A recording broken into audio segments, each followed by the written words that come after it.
Madam. Jatin અર્ગોવનભાઈ. Yes madam. દામિનીબેન ધર્મેન્દ્રભાઈ. Yes madam. આશાબેન બાલાજી. Yes madam. સીતાબેન નારાયણભાઈ.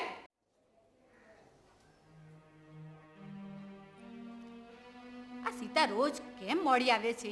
વારંવાર તેને સૂચના આપી છે છતાં મોડી આવે છે. સમજાવી છે, ધમકાવી છે, છતાં પણ જાણે સાંભળતી ના હોય તેમ હંમેશા મોડી આવે છે. આ શિસ્તનો પ્રશ્ન છે. હવે તો ચલાવી લેવાય જ નહીં. આજે આવે ત્યારે તેની વાત છે સીધી દોર કરી દઉં કે મોડી આવવાનું જ ભૂલી જાય.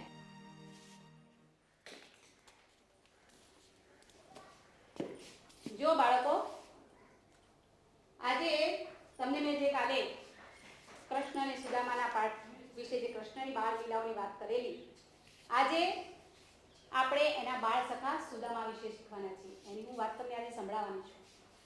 કાલે આપણે જોયું ને કે કૃષ્ણ અને સુદામા કયા ઋષિના આશ્રમમાં રહીને ભણતા હતા? ચલો બોલો છે. કૃષ્ણ અને સુદામા સાંદીપની ઋષિના આશ્રમમાં ભણતા હતા. સરસ. એ સુદામાજી પોતે ગરીબ હોય છે એટલે પોતાના બાળકોને પૂરતું અન્ન પણ આપી શકતા નથી. સુદામાજી તો પોતે પ્રભુ ભક્તિ કરી અને પોતાનું પેટ ભરી લે અને ભૂખ્યા પેટે પણ ભજન કરે. પોતાની પત્ની પણ એમની ભાવના પોતાના પતિની અંદર ભેળવે.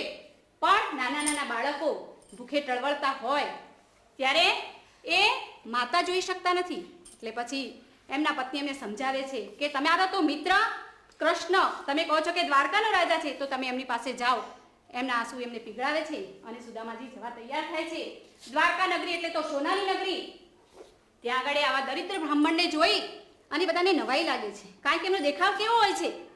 હે જી સુદામાજી દ્વારિકામાં આવ્યા રે દર્શન કરવા, હે નાથ ના હોજી, હે અંગે નથી અંગરખાને, માથે નથી મોળિયા, હે જી કછોટામાં પડ્યા ઝીણા, કાણા રે પહેરવાની નથી, હે પોતિયા.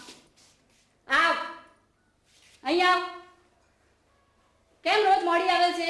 વારંવાર તને સમજાવી છે, ધમકાવી છે, છતાં પણ માનતી નથી. તું આમ રોજ મોડી આવે એમ ચાલે? રોજ પછી બધા બાળકો મોડા આવશે તો શાળાની શિસ્તનું શું? જા તારી જગ્યા ઉપર જઈને બેસ. હમણાં ક્લાસ પૂરો થાય એટલે તને મોટા સાહેબ પાસે લઈ જવી પડશે. જા. જો આજે આપણે જે આગળ વાત કરીએ કે સુદામાજી દેખાવે કેવા લાગતા હતા. માથાના વાળ ફરફરતા હતા, એમના કછોટામાં ઝીણા ઝીણા કાણા પડી ગયા છે, પોતિયા જે પહેરેલા છે એ પણ ફાટેલા છે, અને આમ સુદામાજી બિલકુલ દરિદ્ર લાગે છે. બધાને નવાઈ લાગે છે કે આ તો જ્યાં આગળ કૃષ્ણ જેવા રાજા હોય, કૃષ્ણ જેવા રાજા હોય ત્યાં આવો દરિદ્ર બ્રાહ્મણ. ભાઈ કૃષ્ણ રાજા હોય ત્યાં કોઈ ગરીબ હોય ખરું? ન હોય, કારણ કે ત્યાં તો બધા સુખી જ હોય. ભગવાન જ્યાં પોતે જ રાજા હોય એની પ્રજા કોઈ દુખી હોય ખરી? એને નિયમ તણા છે બંધન ઘણા, એના પીખાય શમણા શિક્ષણ તણા, એ લાચાર છે બેસહાય છે, એ લાચાર છે બેસહાય છે, એને ભણવાના છે કોડ ઘણા. જે સંખ્યાનો એકમનો અંક 2, 4, 6, 8 કે 0 હોય તેવી અને તેવી જ સંખ્યાને 2 વડે નિશેષ ભાગી શકાય છે. બેન, હું અંદર આવું? આવ. સીતા, તને તો રોજ મોડા આવવાની જાણે આદત જ પડી ગઈ છે. કાલે મોટા સાહેબે તને શું કહ્યું હતું, છતાં તું આજે મોડી આવી? જા તારી જગ્યા ઉપર જઈ અને 3 તાસ સુધી ઊભું રહેવાની તને સજા કરું છું.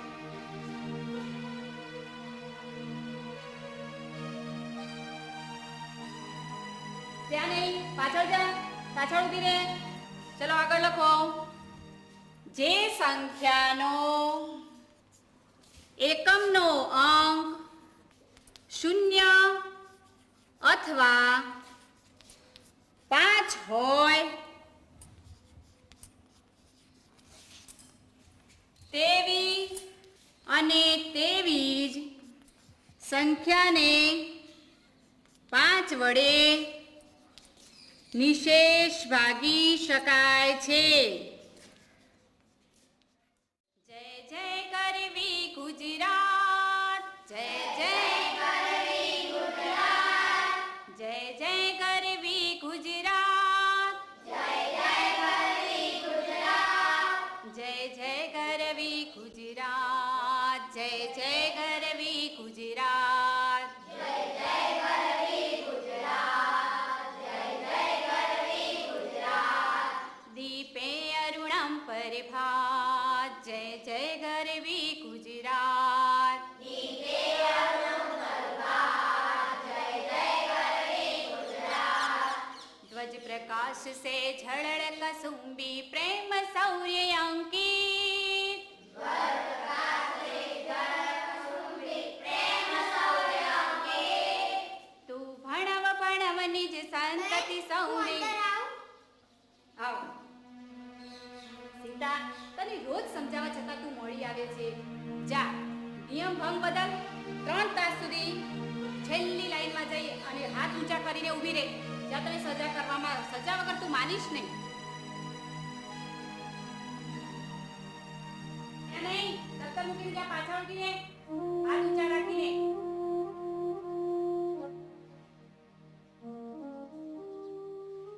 ધ્વજ પ્રકાશ સે ઝળળ કસુંબી પ્રેમ શૌર્ય અંકિત, ધ્વજ પ્રકાશ સે ઝળળ કસુંબી પ્રેમ શૌર્ય અંકિત.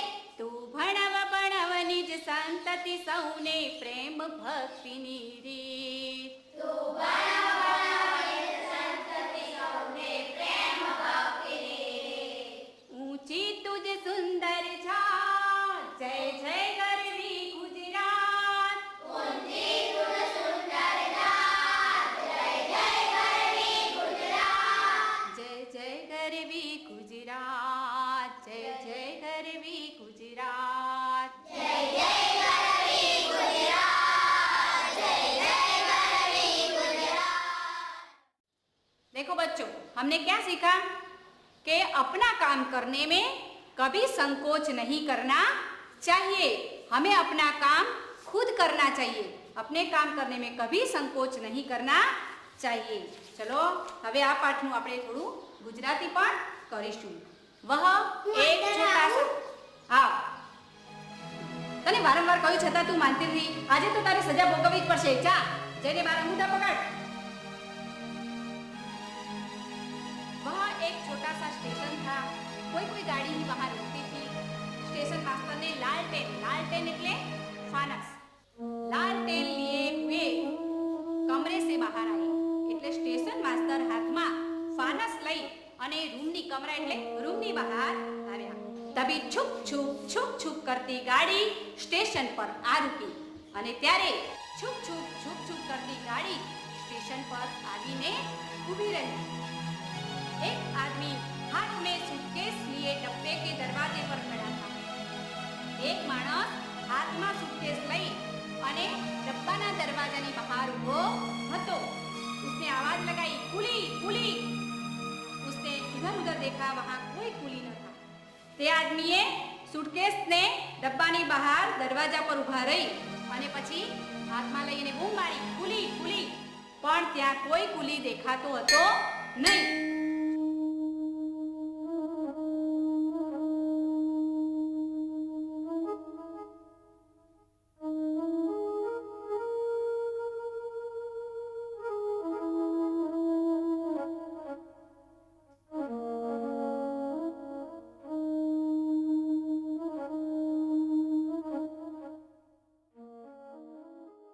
रोशनीबेन महेशगिरी। Yes madam. अंजनाबेन विनोदभाई। Yes madam. राजूजी छगनजी। Yes madam.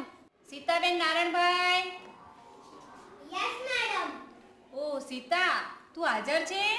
હા। સીતા, હવેથી સમયસર નિશાળ આવીશ ને? શા માટે તું રોજ મોડી આવતી હતી? શા માટે સજા અને અપમાન સહન કરતી હતી? બેન, અમે ગરીબ છીએ. મારા મા બાપ મજૂરી કરીને ગુજરાન ચલાવે છે. જ્યારે તે મજૂરી કરવા જાય ત્યારે મારે ઘર સાચવવું પડે છે. એને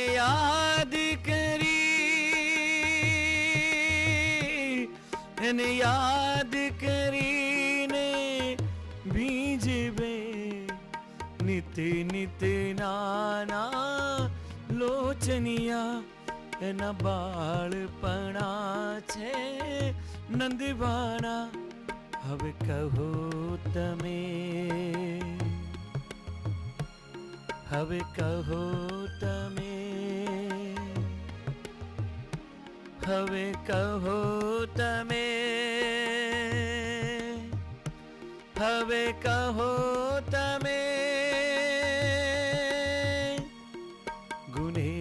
ગુનેગાર,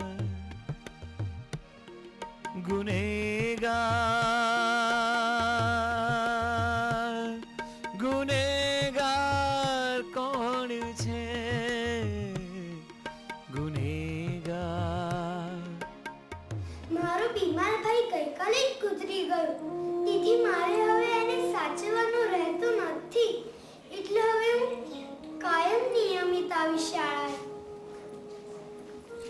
બેટા, તું એટલા માટે રોજ મોડી આવતી હતી? હા. તે મને કહ્યું પણ નહીં. બેસી જા હો. હવેથી રોજ નિયમિત સમયસર નિશાળે આવજે હો.